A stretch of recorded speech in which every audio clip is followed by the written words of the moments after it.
ধন দেখে মন কেড়ে নিতে কতক্ষণ। আপনি গালে হাত দিয়ে কি ভাবছেন?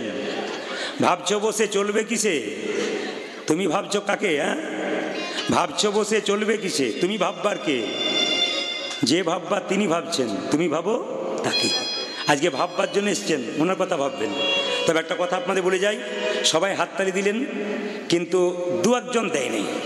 যারা দেয় নাই তাদের স্বামী স্ত্রীতে কাল থেকে না না আমি একটু বলে যাই। তবে একটা কথা, মানে কীর্তনে রস থাকা চাই। রস যত থাকবে তত মজা। হরি বল। এই দেখাবেন, স্বামী স্ত্রীতে ঝগড়া হবে না। কোন স্বামী স্ত্রী সবচেয়ে সুখী? স্বামী স্ত্রীর মধ্যে সংসারে কোন স্বামী স্ত্রী সুখী বলে যায় নাকি? কোন স্বামী স্ত্রী সুখী? যার স্ত্রী বোবা আর যার স্বামী কালা, তার নাই বোবার কালার কোনো গণ্ডগোল নেই। আর যদি আপনাদের ঝগড়া হয় স্বামী স্ত্রীতে, কিছু মনে করবেন না। স্বামী যদি রেগে যায় স্ত্রীকে একটু ঠান্ডা হতে হবে, আর স্ত্রী রেগে গেলে স্বামীকে ঠান্ডা হতে হবে। তবে মায়েরা অনেকে বলেন, একজন মা বলছে আমার খুব রাগ জানেন, একটু দেখলেই মাথা খারাপ হয়ে যায়, আবার ঠিক হয়ে যায়, কিন্তু খুব রাগ আমার। আমার কোনো অসুবিধা নেই, একটি উপায় করলে রাগ হয়ে যাবে বন্ধ। বললাম কীরকম? ও বলছে কীরকম বলুন বলুন। আমাকে বলছে বলুন, আমি একটু বলে দিই। বলে কি? মানে আমারও কাজে লেগে গেছে। বলছে বললাম কীরকম? বলছে শুনুন, আপনার স্বামী কটার সময় আসবে? রাত 9টায় এলে আমার রাগ ধরে যায়। কোথায় ছিল এতক্ষণ? 7টায় এলে কোনো অসুবিধা নেই, রাত্রি এলে কোথায় ছিল এতক্ষণ? আমার মাথা গন্ডগোল হয়ে যায়। এমন তুমি এক কাজ করো, যখন 9টার সময় তোমার স্বামী আসবে তখন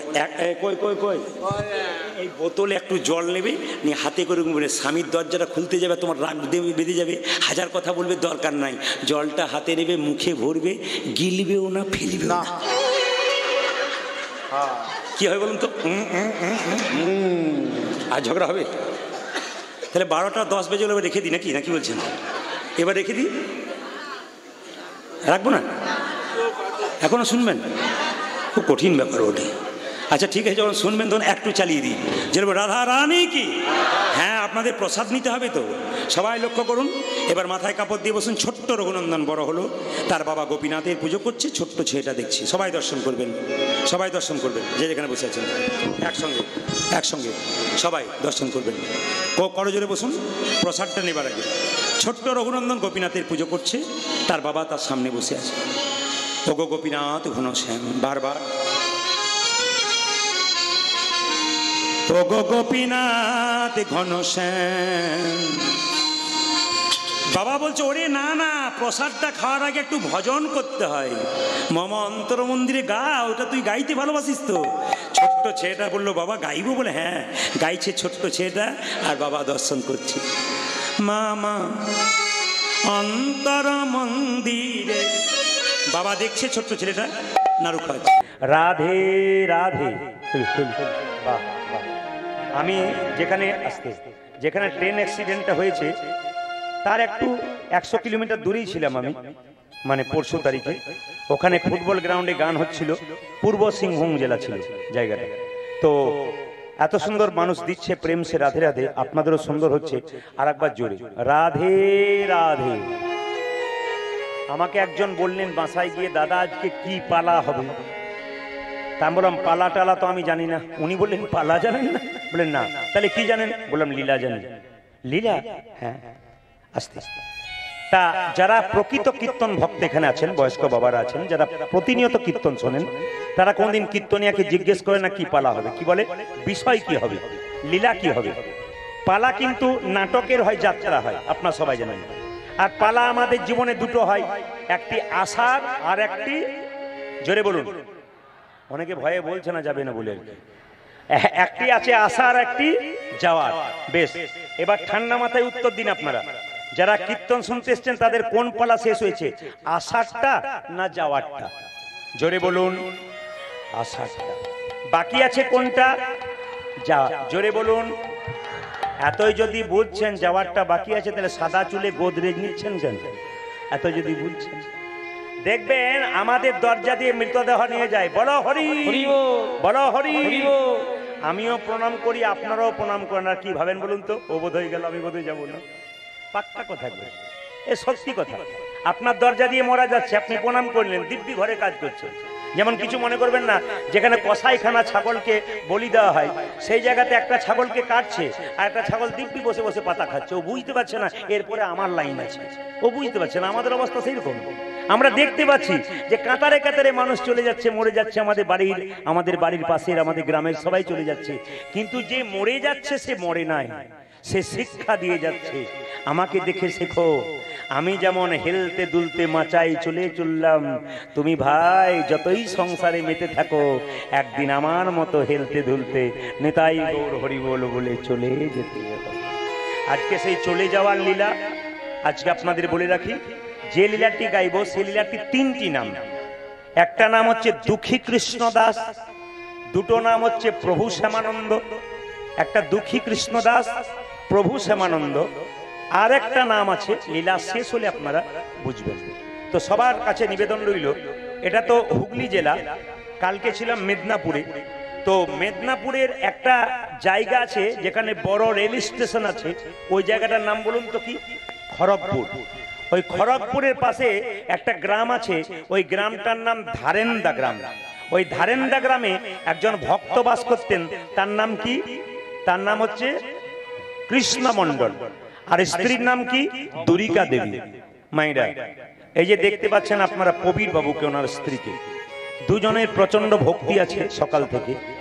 নারীর যদি ভক্তি প্রচন্ড থাকে, পুরুষ যদি একটু কম থাকে, কিন্তু সংসার উদ্ধার হয়ে যায়। মেয়েদের ভক্তিতে, মেয়েদের আচারে, মেয়েদের বিচারে সংসার কিন্তু উন্নতি হয়। পুরুষ রোজগারের জন্য বাইরে যায়, কিন্তু মেয়েরা বাড়ির আচার বিচারগুলো ঠিক যদি রাখতে পারে, লক্ষ্মী স্বরূপিণী হয়। আপনি উঠে যাবেন, আপনার কোনো চিন্তা নেই। আর আপনি রোজগার করবেন, মেয়ে যদি দারিদ্রতার জায়গায় চলে যায়, আপনার কোনো লাভ হবে না। এই জন্য নারী যদি নারীর মতো হয়, সংসার সুন্দর হয়। যারা মায়েরা আসছেন তাদের কাছে আমি করজোড়ে নিবেদন করব, সংসারকে সুন্দর রাখার জন্য আপনারা প্রকৃত নারী হয়ে যান। একবারে স্তব্ধ হয়ে শুনবেন, খুব ভালো লাগবে আপনাদের। একটা একটা করে শুনবেন, শিক্ষণীয় বিষয় আছে প্রত্যেকটি কথার মধ্যে। আপনারা শ্রবণ করুন যে যেখানে বসে আছেন। আমি যেখানকার কথা বললাম একটু মন দিয়ে শুনবেন। যেখানকার সবাইকে টিপ দেবার দরকার নেই বাবা, সবাইকে দেবার দরকার নেই, দু একজনকে দিয়ে দিন, স্থির হয়ে বসুন, কীর্তন শুনুন, মন দিয়ে শুনবেন। আমি যেখানকার কথা বললাম খড়গপুর রেল স্টেশন, আস্তে বাবারা জানেন খড়গপুর রেল স্টেশন, ওর পাশে একটা গ্রাম আছে, গ্রামটার নাম ধারেন্দা গ্রাম। মায়েরা, গ্রামটার নাম কি গ্রাম বললাম? ধারেন্দা গ্রাম। ওখানে একজন স্বামী স্ত্রী বাস করত, দুজন। একজনের নাম কৃষ্ণ মণ্ডল আর স্ত্রীর নাম দুরিকা দেবী। একটু মন দিয়ে শুনবেন। সংসার সুখের হয় ও রমণীর গুণে, গুণবান স্বামী যদি থাকে তার শোনে। এক হাতে তালি বাজে না, কথাটা শুনবেন। সংসারে স্বামী স্ত্রী যদি ঠিক না থাকে, সংসার ভালো হয় না। অভাব থাক, কিন্তু নীতি যেন ভালো হয়। আপনার অভাব থাকতে পারে, কিন্তু স্বভাব যেন ভালো হয়। অভাবে যেন স্বভাব নষ্ট না হয়। কৃষ্ণমণ্ডলের অভাব ছিল, দুরিকা দেবী বারবার অভাবের কথা বলতো, কিন্তু কৃষ্ণমণ্ডল কৃষ্ণ ভজন করেই যেত। একদিন তাদের বাড়িতে গুরুদেব এলেন। গুরুদেবকে জিজ্ঞেস করেন, বাবা আমি একটা ছোট্ট বাড়ি করব, একটা মন্দির করব, তা কোন জায়গায় বাড়ি করব, কোন জায়গায় মন্দির করব, কোন জায়গায় রান্না বাড়ি করব, একটু বুঝিয়ে দাও তো। মায়েরা, এই গুরুদেব যখন আপনার বাড়িতে আসবে, তখন আপনি যেগুলো সমস্যায় পড়ছেন সেগুলো ওনাকে বলবেন। যেমন ডাক্তার বাবুর কাছে গিয়ে আমরা শরীরের সমস্যা বলি, সেরকম গুরু যদি বাড়িতে আসে, ওনাকে সংসারের সমস্যা আপনি বলবেন। যদি গুরু পাকা হয়, তাহলে দেখবেন আপনাকে ঠিক সমস্যার সমাধান দেবে। তো কৃষ্ণ মণ্ডলের বাড়িতে গুরুদেব এসছেন। তো গুরুদেব বলছেন, শোনো কৃষ্ণ, বাড়ি তৈরি করতে গেলে মাথায় রাখবে। বলে কি? আপনারা শুনে নিন। যারা বাড়ি তৈরি করছেন, আজকে বাড়ি প্রতিষ্ঠা হয়েছে বলে কীর্তন, ওই জন্য আমি বলে দিলাম, কৃষ্ণ মণ্ডলকে বোঝাচ্ছে বাড়ি তৈরি করতে গেলে দক্ষিণ দুয়ারি ঘরের রাজা, পূব দুয়ারি তার প্রজা, পশ্চিম দুয়ারির মুখে ছাই, আর উত্তর দুয়ারির খাজনা নাই। ভালো করে শুনবেন। বলছে দক্ষিণ দুয়ারি ঘরের রাজা, যে বাড়িতে দক্ষিণ দিকে দরজা থাকে ওই ঘরটা হলো ঘরের রাজা। যদি না হয় তাহলে পূব দিকে আপনি দরজা করতে পারেন, ওটা প্রজা, ওটাও ভালো। কিন্তু পশ্চিম দুয়ারির মুখে ছাই, পশ্চিম দিকে যত ঝড় সব পশ্চিম দিকে ঢোকে, ওই জন্য পশ্চিম দিকে দরজা করতে নাই।